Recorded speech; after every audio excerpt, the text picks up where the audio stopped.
Hi guys, good evening. നിങ്ങൾ സ്വർഗം കണ്ടിട്ടുണ്ടോ? എന്നാൽ ഞാൻ കണ്ടിട്ടുണ്ട്. എൻ്റെ ഞായറാഴ്ചകൾ തുടങ്ങുന്നത് തന്നെ രാവിലെ 11 മണിക്ക് ശേഷമാണ്. ഈ 11 മണിക്ക് എണീറ്റ് എവിടെ പോകണമെന്ന് ഞങ്ങൾക്ക് അറിയില്ലായിരുന്നു. പക്ഷേ എവിടെയെങ്കിലും പോകണമെന്ന് മാത്രം ഉറപ്പായിരുന്നു. അങ്ങനെ ഞങ്ങൾ എവിടേക്കാണെന്ന് അറിയാതെയാണ് സത്യത്തിൽ ഇറങ്ങിയത്. പക്ഷേ ഞങ്ങൾ എത്തിയതൊരു സ്വർഗത്തിലായിരുന്നു കേട്ടോ.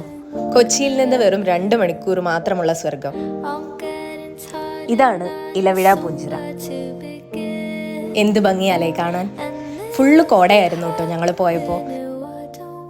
ഓപ്പോസിറ്റ് വരുന്ന ആളെ പോലും ഇടയ്ക്ക് കാണുന്നുണ്ടായിരുന്നില്ല. ഞങ്ങൾ പോയ സമയത്ത് നല്ല ചാറ്റൽ മഴയും ഉണ്ടായിരുന്നു. എപ്പോൾ വേണമെങ്കിലും മഴ പെയ്യാൻ സാധ്യതയുള്ളത് കൊണ്ട് എല്ലാവരും റെയിൻകോട്ടൊക്കെ ആയിട്ടാണ് വന്നിരുന്നത്. ഞങ്ങളാണെങ്കിൽ അതും എടുത്തിരുന്നില്ല. പക്ഷെ ഭയങ്കര രസമായിരുന്നു. ആ ചാറ്റൽ മഴയായിരുന്നു അതിൻ്റെ ഹൈലൈറ്റും. ആ മഴയും നനഞ്ഞ് ആ ഭംഗി കാണാൻ ഭയങ്കര രസമായിരുന്നു. ഈ വീഡിയോ കാണുമ്പോൾ അത് എത്രത്തോളം നിങ്ങൾക്ക് മനസ്സിലാവും എന്ന് എനിക്കറിയില്ല. പക്ഷേ അതൊരു സ്വർഗമായിരുന്നു. എല്ലാവരും പോകേണ്ട ഒരു സ്വർഗം.